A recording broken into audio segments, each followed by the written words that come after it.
Assalamualaikum warahmatullahi wabarakatuh. Perkenalkan, nama saya Kiki Eka Novianti.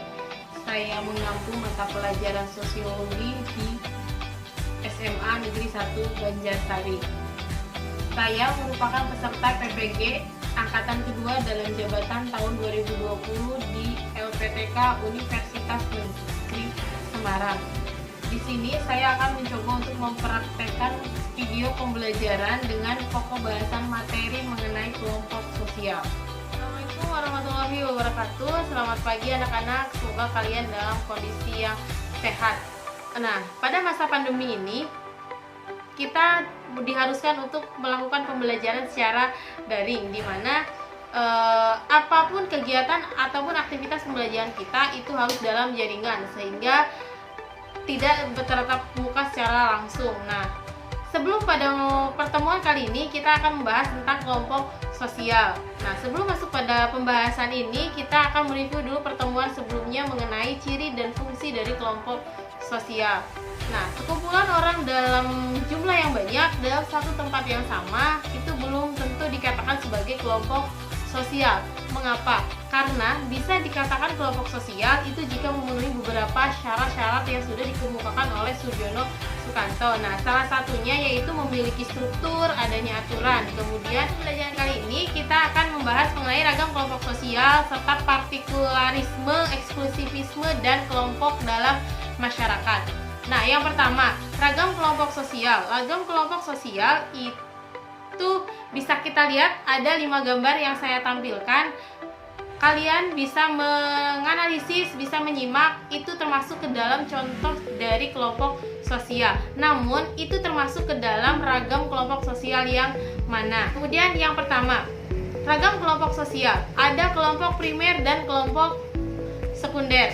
Yang pertama, kelompok primer. Kelompok primer itu merupakan kelompok sosial yang paling kecil dan sederhana dalam masyarakat, di mana cirinya dari keanggotaan kelompok-kelompok ini, yang pertama, hubungan dari setiap anggota kelompoknya itu lebih erat, akrab, atau bersifat personal. Nah, dalam kelompok sekunder ini kebalikan dari kelompok primer, di mana kelompok sekunder ini mereka mempunyai hubungan dari setiap anggota-anggotanya kurang akrab, kemudian mempunyai tujuan yang sama dan bersifat sementara. Yang kedua adalah kelompok formal dan kelompok informal.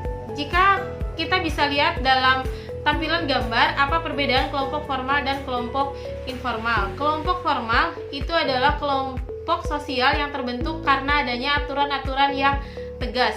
Yang kedua adalah kelompok informal. Kelompok informal itu terbentuk secara tidak sengaja karena setiap individu-individu saling bertemu secara berulang-ulang sehingga membentuk satu kelompok tersebut. Biasanya ini terjadi dalam clique atau dalam perhubungan pertemanan, seperti misalnya teman akrab karena mereka mempunyai tujuan yang sama. Yang ketiga, kelompok keanggotaan atau membership group dan kelompok acuan atau referensi group. Kelompok keanggotaan atau membership group itu merupakan kelompok yang menunjukkan seseorang secara resmi dan secara fisik menjadi anggota. Dengan kata lain, itu akan memudahkan untuk menentukan kelompok mana orang itu berasal sebagai anggota kelompok.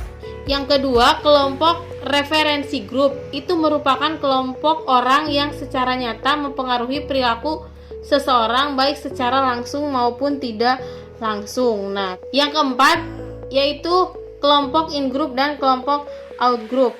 Kelompok in-group atau kelompok dalam itu akan muncul ketika para anggota satu kelompok merasakan bahwa mereka itu mempunyai tujuan ataupun cita-cita yang sama, menaati norma-norma yang sama, serta memiliki senasib sepenanggungan atau memiliki nasib yang sama. Nah, dalam kelompok in-group, ucapan, sikap, ataupun perilaku itu terkandung makna bahwa orang lain bukan termasuk dalam kelompoknya.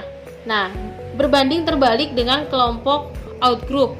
Kelompok outgroup itu ditandai dengan rasa antagonisme atau antipati terhadap kelompok lain. Nah, yang kelima, kelompok okupasional dan kelompok volunteer. Kelompok okupasional adalah kelompok yang terdiri atas orang-orang yang melakukan pekerjaan yang sama, berarti identik dengan kelompok profesi. Nah, kelompok okupasional ini biasanya terdapat pada masyarakat yang heterogen, di mana masyarakat ini berkembang sistem pembagian kerjanya semakin didasarkan pada pengkhususan atau spesialisasi yang mereka miliki. Berarti sekumpulan individu ini memiliki keahlian-keahlian tertentu. Kemudian dalam kelompok okupasional ini mereka memiliki etika profesi atau kode etik profesi. Sedangkan kelompok volunteer itu didasarkan pada kepentingan-kepentingan primer yang mencakup kebutuhan sandang, pangan, maupun papan. Nah, yang keenam adalah kelompok Gemeinschaft dan Gesellschaft atau paguyuban dan patembayan. Paguyuban itu kelompok sosial di mana hubungan dari setiap anggota-anggotanya terhubung karena adanya ikatan batin yang murni, bersifat alami dan kekal. Kemudian Gemeinschaft ini memiliki rasa pengertian dan adanya kemauan bersama, di mana paguyuban ini identik dengan masyarakat desa. Nah, satu kelompok dinamakan paguyuban itu mempunyai beberapa cirinya. Ciri yang pertama itu adalah intim, kemudian privat dan eksklusif. Kemudian patembayan atau Gesellschaft. Patembayan itu merupakan kelompok sosial yang terbentuk karena kehidupan bersama di mana masa berlangsungnya itu cenderung lebih singkat. Kemudian setiap anggotanya itu mempunyai pola pikir terbuka dan memiliki spesialisasi yang tinggi. Biasanya kelompok patembayan itu identik dengan masyarakat kota. Ya, ini materi yang Ibu sampaikan sampai sini mengenai klasifikasi atau ragam dari kelompok sosial. Dari kalian siapa yang mau bertanya? Silahkan. Saya, Bu. Ya, silahkan.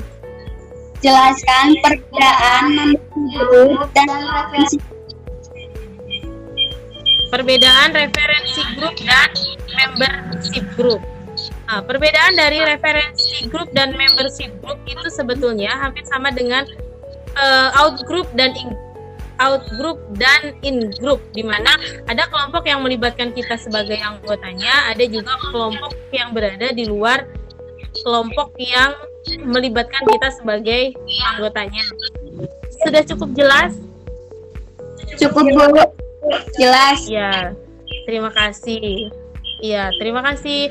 Nah, untuk pertemuan kali ini berarti dapat kita tarik kesimpulan bahwa apa yang sudah Ibu sampaikan hari ini yaitu yang pertama mengenai klasifikasi dan ragam dari kelompok sosial. Anak-anak, untuk materi pertemuan kali ini dicukupkan sampai di sini.